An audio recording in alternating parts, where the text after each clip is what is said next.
गरीब की जादुई जूस मशीन। राजू एक गरीब लड़का था जो कि अपना पेट पालने के लिए गन्ने का जूस बेचा करता था।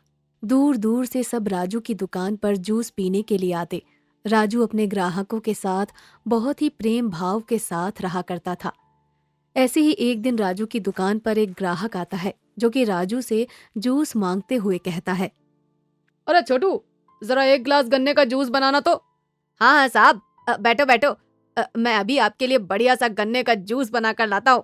अरे छोटू, जल्दी कर, मेरे पास इतना टाइम नहीं है। बस बस हो गया साहब। राजू ग्राहक को गन्ने का जूस पीने के लिए देता है। वो ग्राहक भी बड़े चाव से जूस पी रहा होता है। उसे जूस इतना अच्छा लगता है कि वो 2 ग्लास और जूस मांग लेता है। राजू की दुकान के सामने मोहन नाम का आदमी भी गन्ने का जूस ही बेचा करता था। उसकी दुकान पर इतने ग्राहक नहीं आते थे जितने कि राजू की दुकान पर आया करते थे। मोहन बहुत ही बदतमीज और घमंडी किस्म का आदमी था, जिसे ग्राहक से बात करने की तमीज नहीं थी, जिस कारण एक भी ग्राहक उसकी दुकान पर नहीं आता था। मोहन की सबसे बड़ी परेशानी यही थी कि लोग राजू की दुकान पर आकर जूस पीना पसंद करते थे। ये सब देख देख कर मोहन अंदर ही अंदर बहुत जलता था। ऐसे ही एक दिन मोहन राजू की दुकान पर जाता है और उससे कहता है। अरे राजू, क्या बिना फालतू में तू गन्ने के जूस को बड़े ही चाव से बनाता है और लोगों को पिलाता रहता है। अरे थोड़ा ऊपर नीचे करके बना दिया कर। ऊपर नीचे करके बना दिया कर? मैं कुछ समझा नहीं, क्या मतलब है तुम्हारा? अरे मेरा मतलब है कि तू शुद्ध गन्ने का जूस लोगों को पिलाने के बजाय उसमें थोड़ा पानी भी मिला दिया कर। इससे तेरा काफी मुनाफा होगा। और तेरे तो बने बनाए ग्राहक हैं, तुझे क्या दिक्कत है? उन्हें क्या ही पता चलेगा कि तूने जूस में पानी मिलाया है।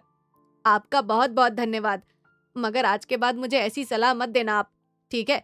मुझे पता है कि मुझे क्या करना है और क्या नहीं करना है। आप मुझे सलाह देने से तो अच्छा है कि खुद की दुकान पर ध्यान दे, तो ग्राहक आपके पास भी आएंगे। इसीलिए आप अपने काम पर ध्यान दीजिए, मेरे ग्राहकों पर मुझे ध्यान देने दीजिए। ओह, तो तुझे अब घमंड हो गया है अपने जूस की दुकान और ग्राहकों पर। याद रखना, ये घमंड ज्यादा समय तक नहीं टिकेगा। मैं घमंड कर रहा हूँ या क्या कर रहा हूँ, वो तो मेरा भगवान अच्छे से जानता है। अब मुझे तुम्हें बताने की जरूरत नहीं है। मोहन अजीब सा मुंह बनाकर गुस्से से वहां से चला जाता है। ऐसे ही कुछ दिन बाद मोहन की दुकान पर एक भिखारी आता है। उस भिखारी के पास जूस पीने के लिए पैसे नहीं होते। वो मोहन से फ्री में ही जूस मांग रहा होता है, लेकिन वो उसे वहां से भगा देता है। फिर वो भिखारी राजू के पास आता है और राजू से बड़े ही प्यार से जूस मांगता है और उसकी दुकान पर बैठ जाता है। और उस भिखारी को जितना भी जूस पीना होता है राजू उसे पिला देता है। और वो भिखारी राजू से बहुत ज्यादा खुश हो जाता है और खुशी से राजू को बहुत सारा आशीर्वाद देता है। राजू भी बहुत ज्यादा खुश हो जाता है। तभी वो भिखारी एक देवता का रूप ले लेता है और ये देखकर राजू हैरान हो जाता है। फिर राजू कहता है। अरे प्रभु, अब मैं कोई सपना तो नहीं देख रहा। नहीं राजू, तुम कोई सपना नहीं देख रहे। मैं बस तुम्हारी परीक्षा ले रहा था और तुम इस परीक्षा में सफल हुए हो। वैसे तो रोज ग्राहकों के रूप में मुझे देवता की झलक मिलती थी, लेकिन आज तो साक्षात देवता मेरे सामने है। यही तो तुम्हारे उच्च विचार हैं राजू, और मैं इससे बहुत प्रसन्न हुआ हूँ। इसीलिए मैं तुम्हें एक जादुई मशीन दे रहा हूँ, जिस मशीन से तुम तरह तरह के जूस बना सकते हो और ये मशीन कभी खराब नहीं होगी। इस मशीन से तुम अपना व्यापार आगे बढ़ा सकते हो। और तो और, इस मशीन से तुम्हें सोने चांदी और हीरे इन सब की पूर्ति होगी। आपका बहुत बहुत धन्यवाद प्रभु। वो देवता राजू को एक जादुई मशीन देकर वहां से चले जाते हैं। ऐसे ही समय बीतता जाता है। अब राजू ज्यादा मशीन से हीरे सोने चांदी ये सब निकालता है और इन्हें बेचकर जो भी पैसे आते उससे वो अपना व्यापार आगे बढ़ाता।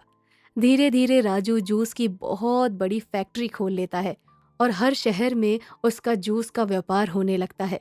राजू अब झोपड़ी से एक आलीशान बंगले में आ जाता है और घर के बाहर तरह तरह की गाड़ियां खड़ी हो जाती हैं।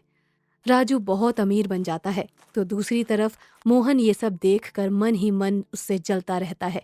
राजू अपने जीवन में बहुत आगे बढ़ जाता है और खुशी खुशी रहने लगता है।